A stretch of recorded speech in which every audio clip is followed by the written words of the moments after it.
ఒక్కసారి చూడండి రాముడు ఎంత బాగుండో. రాముడు ఇక్కడ స్వయంగా పెద్ద గుండుకు వెలిసిండు. అడ్రస్ చెప్తా, అర్జెంట్ గా ఈ వీడియో సేవ్ చేసుకొని మీ ఫ్రెండ్స్ అండ్ ఫ్యామిలీ మెంబర్ కి షేర్ చేయండి. అలియాబాద్ లో ఉన్న రామాలయం గుడి షామీర్పేట మండల్ వస్తుంది.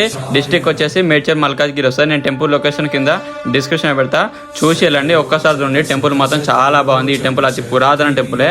ఇక్కడ మనకు లోపలికి ఎంట్రీ కాగానే ఫస్ట్ మనకు కుడివైపు వచ్చేసి మనకు ఆంజనేయ స్వామి దర్శనం ఇస్తాడు. ఒక్కసారి చూడండి, ఆంజనేయ స్వామి స్వయంభూ ఆంజనేయ స్వామి. ఇక్కడ ఎడమ వైపు వచ్చేసి గరుత్మంతుడు కూడా మనకు దర్శనమిస్తాడు. ఒక్కసారి చూడండి, గరుత్మంతుడు కూడా విగ్రహం కూడా చాలా పెద్ద ఉంది. ఇక్కడ గరుత్మంతుడు కూడా స్వయంభూ. గరుత్మంతుని దర్శనం చేసుకున్న తర్వాత రామాలయం టెంపుల్ లోపలికి వెళ్ళాలి. రామాలయం టెంపుల్ లోపలికి వెళ్లే ముందు మనము ధ్వజస్తంభం దగ్గర మొక్కుని రామాలయం టెంపుల్ లోపలికి వెళ్ళాలి. ఒక్కసారి చూడండి, టెంపుల్ మాత్రం చాలా బాగుంది. ఇక్కడ రామాలయం టెంపుల్ లోపలికి వెళ్ళగానే రాముడు, లక్ష్మణుడు, సీత ఇక్కడ స్వయంభూ. ఎడమ వైపు కనిపిస్తుంది కదా రాముడు, ఎంత బాగుందో విగ్రహం మాత్రం చాలా బాగుంది. స్వయంభూ ఇక్కడ కొన్ని వందల సంవత్సరాల క్రితం ఇక్కడ పెద్ద గుండుకే వెలిసాడు స్వయంభూగా. మన కుడివైపు వచ్చేసి అమ్మవారు. ఒక్కసారి ఉండే అమ్మవారు సీత అమ్మవారు కూడా స్వయంభూ.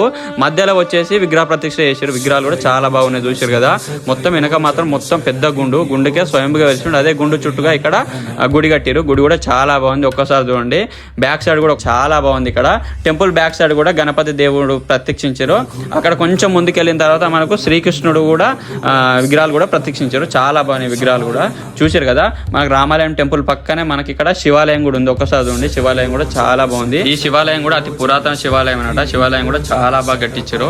ఒక్కసారి చూడండి, లోపలికి వెళ్ళగానే మనకు నందీశ్వరుడు దర్శనమిస్తాడు. నందీశ్వరుడు దర్శనం చేసుకున్న తర్వాత మనకు లింగ రూపంలో శివుడు దర్శనమిస్తాడు. ఒక్కసారి చూడండి, లింగం కూడా చాలా బాగుంది. ఇక్కడ శివుని దర్శనం చేసుకున్న తర్వాత బయటకు వచ్చిన తర్వాత మనకు టెంపుల్ ముందే, శివాలయం ముందే ఇక్కడ మనకు నాగసర్పాల విగ్రహాలు కూడా ప్రత్యక్షించారు. ఒక్కసారి చూడండి, నాగసర్పాల విగ్రహాలు కూడా చాలా బాగున్నాయి.